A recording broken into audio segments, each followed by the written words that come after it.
not so much the role, but the purpose of a woman is the same as the purpose of a man, and that is to know their Lord before they die. And that is why they were created. And everything else is incidental. That is the essential purpose of a human being, is to have a direct relationship with the Creator of the heavens and the earth. And if they're told anything else, it's a lie. If they're told that their main role in life is to have children, that is a lie. Children are a path to God, and they're a powerful path, and children are spiritual teachers. Children are teachers. They teach us. And they also remind us about a purer world, a purer state, and a state that our souls were once in. But I would say that the purpose of a woman is the purpose of a man. It is to know and worship God. How much of an impact does our cultural heritage as women have on our identities today? How much does culture play in our identities? Well, you know, the nature-nurture argument, I think that nature and nurture are both working together. Environment has a massive impact. If you grow up in Sri Lanka, you'll enjoy listening to a certain type of music that most Americans would have a really difficult time listening to, and vice versa. A Sri Lankan would be horrified at what people listen to in Los Angeles. But, well, that's changing due to global pressures. But there's no doubt that culture plays an incredible, has an incredible impact. And the stories of a culture. In our culture, I was raised as a Christian, and in the Christian culture, we're taught that Eve basically is the cause of the fall of man.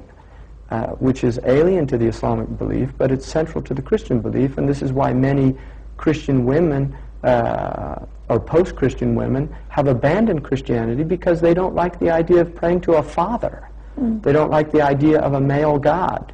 And this is something that is alien to Islam. Islam has no understanding of a male God.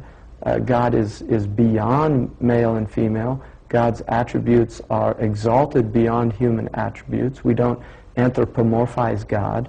God is called a king in the Quran, Malik, which tends to be a male attribute, but he's also called Al-Wadud, which is the word for a loving wife. He's also called Ar-Rahman, which is the merciful, coming, and the word for womb is derived out of that word, Rahman. So the Muslims have always understood that there are what are known as Jamali and Jalali attributes of God, beautiful and majestic. And they've always seen them in terms of that women are a manifestation of divine beauty, and men are a manifestation of divine majesty.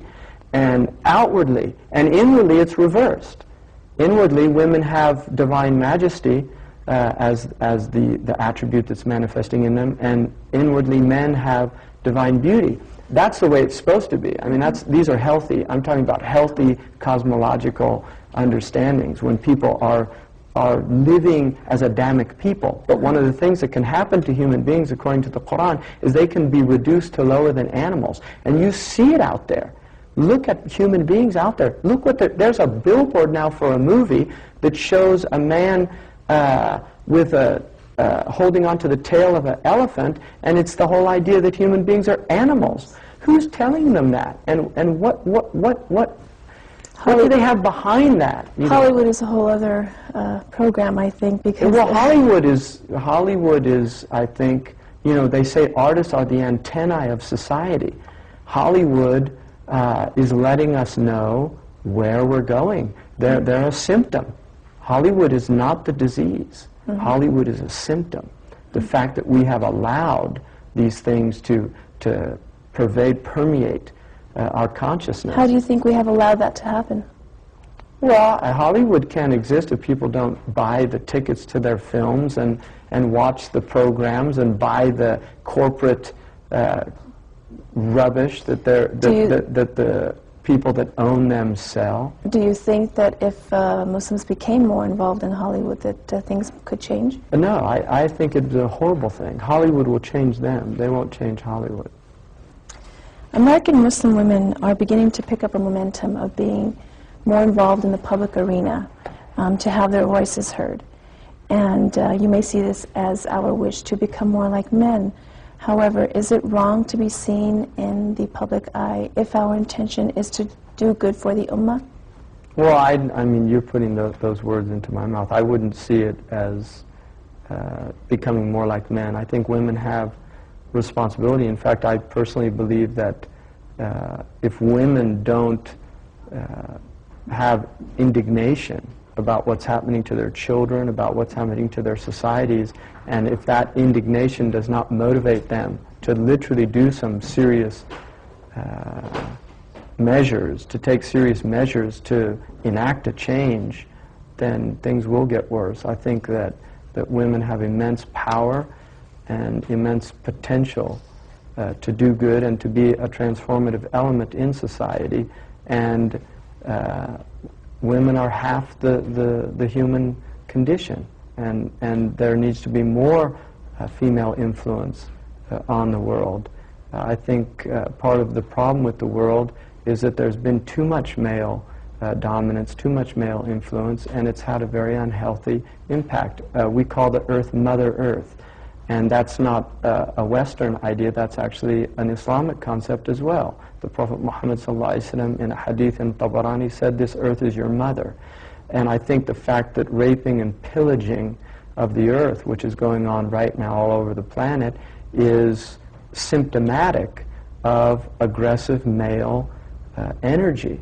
And that if that male energy is not tempered by the humanizing element of the female, of the mother, of getting the milk of human kindness, that we will continue to do this until we destroy the viability for human life on the earth. And I think that the criminals behind that will be men.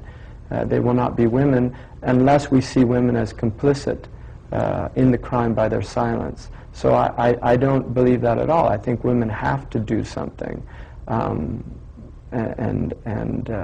I think there's signs of that. I think that there's women in this culture that have done extraordinary things. We have a history of women, not just in the West but in the Muslim world.